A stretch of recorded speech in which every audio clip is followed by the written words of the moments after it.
Olá, Bruno de Mozinho Estudioso, bem-vindo a mais um Lesa, sua lição da Escola Sabatina em áudio e em vídeo aqui no YouTube.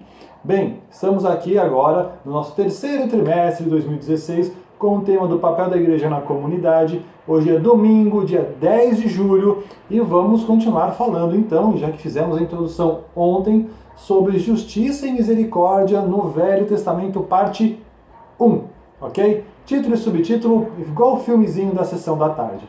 Então vamos lá para a nossa leitura e começar o estudo de hoje. Desde o princípio, a justiça social fez parte das leis de Deus, de seu ideal para o seu povo. A justiça social é a intenção original de Deus para a sociedade humana, um mundo em que as necessidades básicas são satisfeitas, as pessoas prosperam e a paz reina.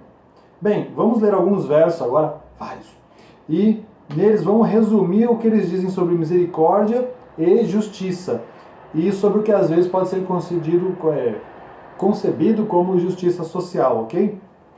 Como são vários versos, eu peguei uma ajudinha eletrônica hoje aqui para ler os versos. Então vamos começar com Êxodo, capítulo 22, dos versos 21 a 23, ok? Então Êxodo 22, 21 a 23. O estrangeiro não afligirás, nem oprimirás, pois estrangeiros fostes na terra do Egito. Nenhuma viúva nem órfão afligireis. Se de algum modo os afligires e eles clamarem a mim, eu certamente ouvirei o seu clamor. Ok? Então nós temos aqui, no caso, justiça, porque Deus fala que vai fazer justiça, eu vou ouvir o clamor daqueles que me pedirem. E ao mesmo tempo isso é misericórdia.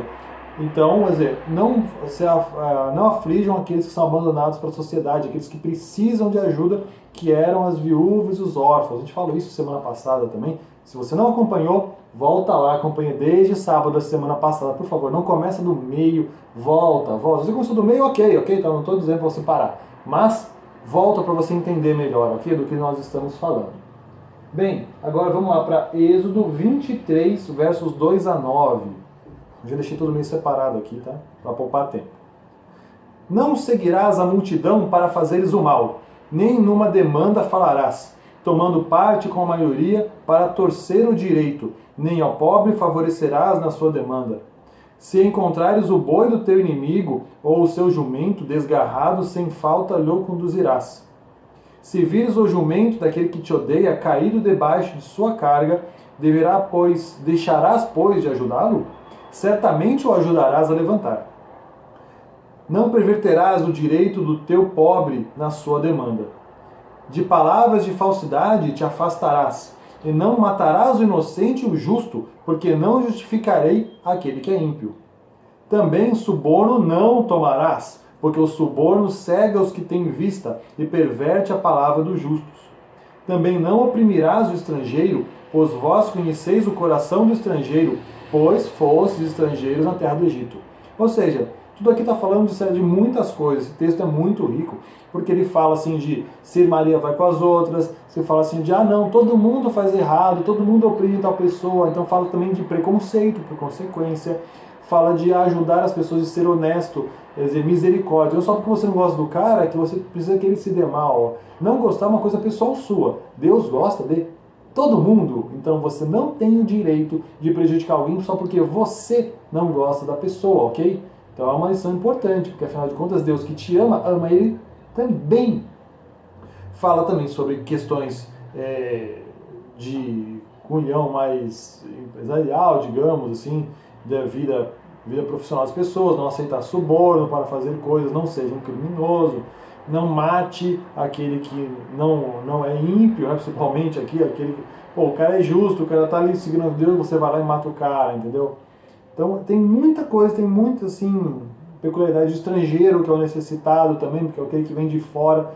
Estrangeiro naquele tempo era muito mais difícil. Hoje estrangeiro realmente pra gente acaba sendo estrangeiro de país, porque você fala que é estrangeiro só porque você mudou de cidade, você ainda consegue encontrar uma infraestrutura muito boa. Mas imagina você ir para um lugar que não aceita nada, totalmente diferente, você não tem nenhum suporte que você tinha, você nem conseguia carregar um suporte naquele tempo, ok? Vamos para o próximo. Levítico, capítulo 19, verso 10. Semelhantemente, não rabiscarás a tua vinha, nem colherás os bagos caídos da tua vinha. Deixá-los ao pobre e ao estrangeiro. Eu sou o vosso Senhor, o vosso Deus.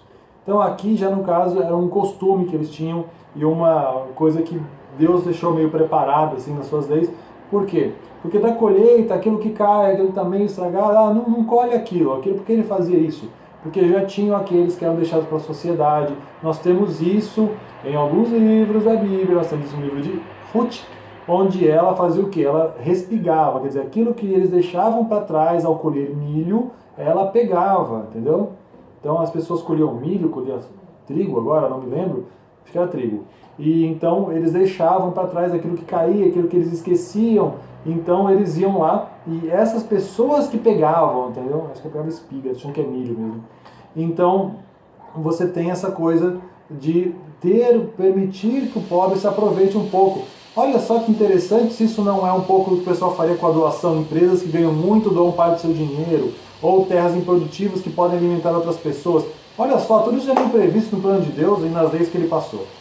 Nós temos agora também aqui Provérbios 14, verso 31, ok? Provérbios 14, verso 31, que é: o que oprime o pobre insulta aquele que o criou, mas o que se compadece do necessitado o honra, ok? Então, aquele que se compadece daquele que precisa, honra aquele que criou quem precisa, que foi Deus, ok? Então, muito interessante também. Depois nós temos Provérbios 29, verso 7. O justo se informa da causa dos pobres, mas o ímpio nem sequer toma conhecimento. Ou seja, as pessoas estão passando necessidade e você nem se importa com elas. Você é ímpio. Adoro falar duro assim, né? Como se não fosse pra mim. Claro que é. Bem, então, vamos lá. A gente estudou isso aí que a gente já viu vários contrapontos, então, que a gente teve para comparar.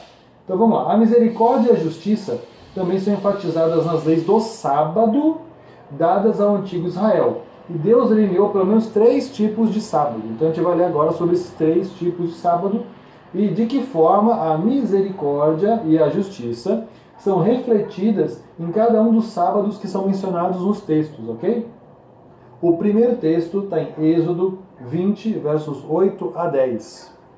Lembra-te do dia do sábado para o santificar. 6 dias trabalharás e farás toda a tua obra, mas o 7º dia é o sábado do Senhor teu Deus. Não farás nenhuma obra, nem tu, nem teu filho, nem tua filha, nem teu servo, nem tua serva, nem teu animal, nem teu estrangeiro que está dentro das tuas portas. Igualdade social, meu filho. Chefe e empregado descansam juntos, não é só descanso para um e o outro trabalha. Ok? Olha que lindo que é o sábado.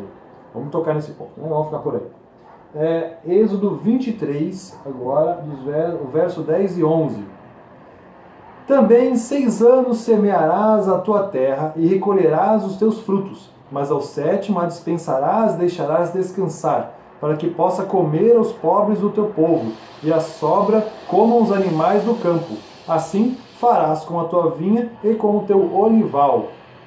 Ou seja, aqui nós temos então um período de descanso para a terra, onde não deveria ser produzido de uma forma assim, digamos, capitalista para ser vendido, mas sim deixar a terra livre, para que as pessoas que ali passassem, algumas que precisassem, pudessem então de lá pegar o seu sustento e pegar algum alimento, ok? Então vamos ver o próximo texto agora, que é Levíticos, capítulo 25, do verso 8 até o verso 55, ok? Então do verso 8 ao 55, é bastante leitura, gente. Então, paciência e calma. Também contarás 7 semanas de anos, 7 vezes 7 anos, de maneira que os dias das 7 semanas de anos te serão 49 anos. Então, no mês 7º, aos 10 do mês, farás passar a trombeta do jubileu. No dia da expiação fareis passar a trombeta por toda a vossa terra, e santificareis o ano 50º, e apregoareis liberdade na terra a todos os seus moradores. No ano do jubileu vos será, e tomareis cada um a vossa possessão, e cada um a vossa família. O ano 50º vos será jubileu. Não semeareis, nem colhereis, e o que nele nascer de si mesmo, nem nele vindimareis uvas para separações. Porque jubileu é santo, e será para vós a novidade do campo, comereis. Neste ano do jubileu, tomareis cada um a sua possessão. E quando venderes alguma coisa ao vosso próximo, ou comprardes da mão do seu próximo, ninguém engane o seu irmão. Conforme ao número dos anos, desde o jubileu, comprarás o teu próximo, e conforme o número dos anos das colheitas, ele venderá para ti. Conforme se multipliquem os anos, aumentará o seu preço, e conforme a diminuição dos anos, abaixará o seu preço, porque conforme o número das colheitas é que se vende. Ninguém, pois, engane ao seu próximo, mas terás o temor de Deus, porque eu sou o Senhor, vosso Deus. E observareis os meus estatutos e guardarei os meus juízos e os cumprireis, assim habitareis seguros na terra. E a terra dará seu fruto e comereis, fartar nela habitareis seguros. Se disserdes que comeremos no ano 7º, eis que não havemos de semear nem fazer nossa colheita. Então mandarei a minha bênção sobre vós no 6º ano, para que dê fruto por 3 anos. E no 8º ano semeareis e comereis a colheita velha, até o ano 9º, para que venha a nova colheita, comereis a velha. Então a terra não se venderá pela perpetuidade, porque a terra é minha, pois vós sois estrangeiros, peregrinos comigo. Porquanto toda a terra da vossa possessão dareis resgate à terra, quando teu irmão empobrecer e vender alguma parte da sua possessão, então ele virá ao seu resgatador. Seu parente resgatará o que se vendeu a seu irmão. E se alguém não tiver resgatador, porém, conseguir o suficiente para seu resgate, então contará os anos desde a sua venda, e o que ficar restituirá ao homem que a vendeu, e tomará sua possessão. Mas se não conseguir o suficiente para restituí-la, então a que foi vendida ficará na mão do comprador até o ano do jubileu. Porém, no ano do jubileu, sairá ele e tomará de volta sua possessão. E quando alguém vender...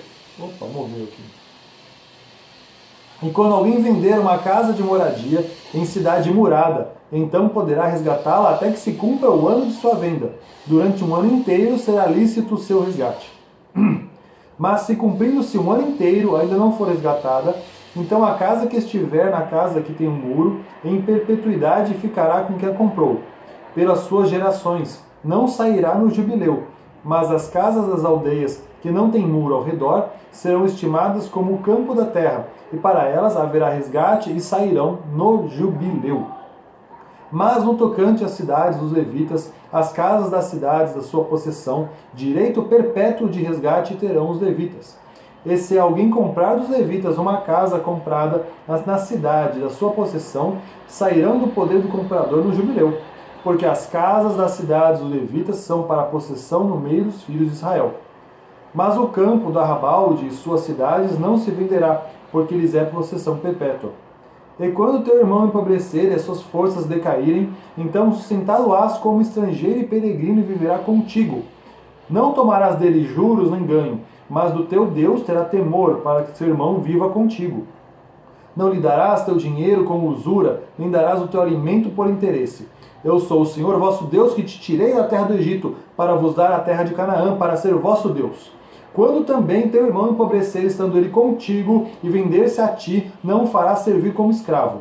Como diarista, como peregrino estarás contigo, até o ano do jubileu servirá. Então sairá do teu servo e teus filhos com ele, tomará sua família e possessão para os seus pais. Porque são meus servos que tirei da terra do Egito, e não serão vendidos como se vendem os escravos.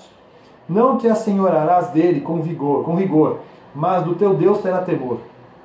E quando o teu escravo ou a tua escrava tiveres, serão nações que serão ao redor de vós, deles comprarei escravos e escravas. Também comprarei dos filhos dos forasteiros que peregrinam entre vós, deles e das suas famílias que estiverem convosco, que tiverem gerado na vossa terra, e vos serão por possessão. E possuir-os-eis por herança para vossos filhos, depois de vós, para herdarem a possessão. Perpetuamente os fareis servir, mas sobre vossos irmãos, os filhos de Israel, não vos assenhorareis com rigor uns sobre os outros. E se o estrangeiro ou peregrino que está contigo alcançar riqueza, e teu irmão que está com ele empobrecer, e vender-se o estrangeiro ou peregrino que está contigo, ou alguém da família do estrangeiro, depois que houver vendido, haverá resgate para ele, um de seus irmãos o poderá resgatar. Ou seu tio ou filho de seu tio poderá resgatar, um dos seus parentes da sua família o poderá resgatar. Ou se alcançar riqueza, resgatará a si mesmo. E acertará com aquele que o comprou desde o ano que se vendeu até o ano do jubileu. E o preço de sua venda será conforme o número dos anos, conforme os dias de um diarista estará ele. Se ainda faltarem muitos anos, conforme eles, restituirá para seu resgate parte do dinheiro pelo qual foi vendido. E se ainda restarem poucos anos até o ano do jubileu, então fará contas deles. Segundo os seus anos, restituirá o resgate como diarista de ano em ano. Estará com ele, e não se assenhorará sobre ele com rigor diante dos seus olhos. E se desta sorte não se resgatar, sairá do jubileu, ele e seus filhos com ele. Porque os filhos de Israel me são servos, seus servos são eles. Meus servos são eles, que tirei a terra do Egito, eu sou o Senhor, vosso Deus. Pessoal, eu não cortei esse texto, eu preferi falar inteiro, por quê? Porque a gente tem muita coisa nesse texto. Você tem ele falando ali, logo no início, sobre você contar os 50 anos, né? Que você fala assim, olha, dos 50 anos você vai parar de produzir, você vai viver da graça, vai viver da terra, você vai deixar o terreno descansar, tem um pouco de reforma agrária aí.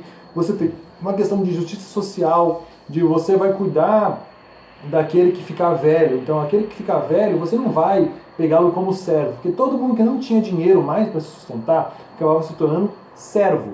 Mas de um idoso não se faz isso. Então ele fala assim, você vai alimentá-lo, você vai sustentá-lo se o seu vizinho, o seu próximo for aquele homem que te deve. O cara te deve, o cara precisa de ajuda, você vai ajudar, você vai sustentá-lo. Olha que coisa bonita.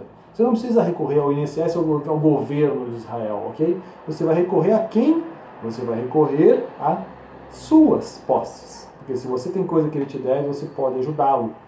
Depois, nós temos também de novo, entre aqueles que eram do povo de Deus, se você tivesse uma dívida grande, você vendesse seu campo, que é o seu sustento, você ali, ou se tivesse que vender a si mesmo, ao ponto de se tornar um escravo, você não se tornaria escravo.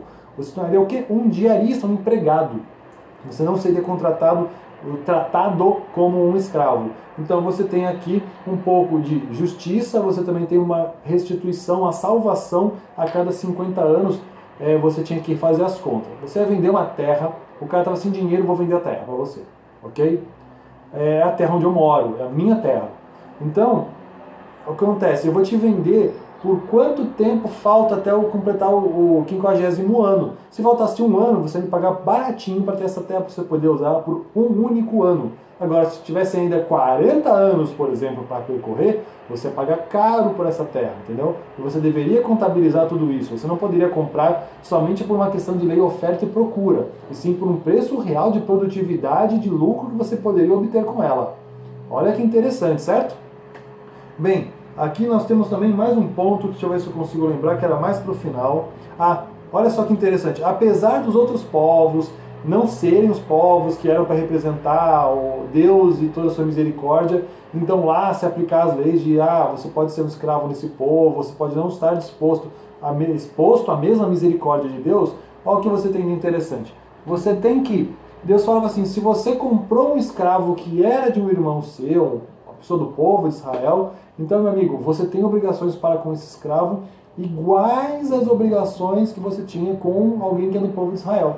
Então você tinha misericórdia. Se você diretamente tem um escravo num povo estrangeiro, é uma coisa. Mas se você, devido ao seu irmão que tinha escravos, falir, digamos assim, e ter dívidas contigo, você pega aquilo como pagamento da dívida, pega os escravos, porém você vai tratá-los como diaristas, não como escravos. Porque isso, de certa forma, é muito interessante. Então sempre existia um meio daquele que ficou pobre se restabelecer, aquele que se tornou escravo se restabelecer. Tem sempre também a oportunidade de resgate, como se fala aqui, né? Resgate é sempre que você vende alguma coisa, você comprá-lo de volta, né? É o buyback. Bem, pessoal, vamos voltar agora. A gente leu esse texto enorme, agora esses pontos todos são citados, vamos voltar ao texto. Aqui, as instruções para a guarda do sábado incluíam o princípio da garantia de oportunidades iguais para todos que descansassem, inclusive servos, animais e estrangeiros. Ponto B. A cada 7 anos, o ano sabático era uma ocasião para cancelamento de dívidas para demonstrar interesse pelos pobres e libertar os escravos. Deus instruiu seu povo a incluir os animais nos benefícios do ano sabático. C. O ano do jubileu ocorria no 50º ano após 7 anos sabáticos. A propriedade que havia sido vendida era devolvida ao proprietário original. As dívidas eram perdoadas e os prisioneiros escravos eram libertados. O jubileu era um equalizador na sociedade, um reinício que dava a todos a oportunidade de recomeçar a vida. Era uma salvaguarda contra os extremos da riqueza ou da miséria, ok? Isso está escrito no livro Ciência do Bom Viver, página 185. Ali, na própria estrutura da sociedade hebreia, podemos ver como a justiça e a misericórdia atuavam juntas em favor dos menos afortunados da sociedade. Bem, pessoal, esse foi o estudo de hoje. E olha só, ano bíblico, eu sei, foi bastante texto, mas vamos lá, força ano bíblico, Provérbios 1 a 3, ok? Provérbios 1 a 3 é a leitura de hoje. Muito obrigado pela sua paciência, ficou muito extenso esse vídeo, espero que você tenha paciência de aproveitar esse domingo para estudo da Bíblia, que é o que nós fizemos aqui, que você tenha, de certa forma, gostou, dá um likezinho, dá um joinha, eu agradeço muito. Se inscreve no canal, hoje foi só o segundo dia de estudo dessa semana, vem aí muito mais até sexta, e muito mais nesse mesmo tema do papel da igreja na sociedade, até o fim desse trimestre, ok? Muito obrigado pela sua atenção, pela sua paciência, valeu mesmo, um grande abraço e até amanhã!